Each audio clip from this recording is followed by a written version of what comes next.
Hi everyone, I am going to take this box that had a phone in it, and I am going to remove everything on the inside.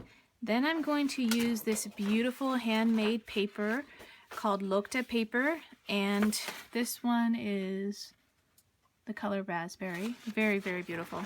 And I'm going to cover this box. I'm going to put some spray adhesive on this paper, and then I'm going to cover the box. And so some of the other supplies I'm going to need for this project are a pair of scissors. Now these ones are non-stick scissors, so it makes it easy to cut through stuff that has adhesive on it. I also have this beautiful little metal pole that I picked up on Etsy, and I'll provide the link in the description below, and I thought that would look nice on the side. And I also have these little brads here in order to put the metal pole on the outside. Okay, so I'm going to start by taking out all of the interior pieces of this box so that I can cover it. This one was pretty easy to take out, actually. The iPad box was a different story. It was really well glued in, and I really struggled to get those pieces out, but this one was super easy. Okay, so I just took the paper outside so I can add some spray adhesive to it. Now I am just trimming down all four sides. You want to make sure you're doing this in the same direction, and then I am just wrapping those flaps around along the edges. And so at this point I'm going to trim off this extra piece of paper. You don't have to do this, but because I'm running low on this paper, I am going to need those little extra pieces of paper in order to cover the interior base of the box. Now I just want to go through and trim down all four corners, and then I can fold in these flaps into the box, and you can see there's now a big white space in the middle, and this little piece of remnant piece is going to fit perfectly. I'm going to try to fit one of these metal poles on the outside, but there just wasn't enough room.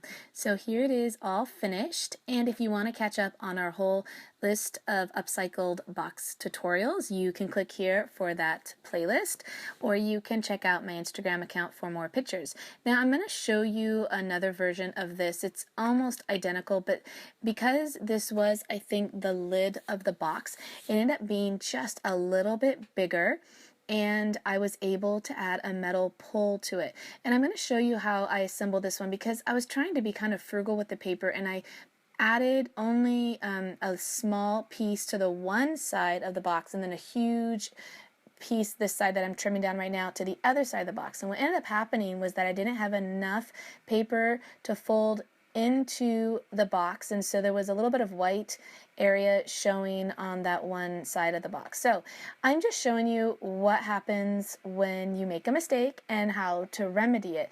And so it ended up not being a good idea to try to be quite so frugal with this box, and so I end up with a really odd shape piece in the middle that's white. But luckily I had an extra piece of paper that I could put into the interior of the box. So if you want to see a tutorial where I'm not making so many mistakes, you can click the playlist at the end. So I didn't show putting on the little metal pole, but it is on that box. It was the top one on that set.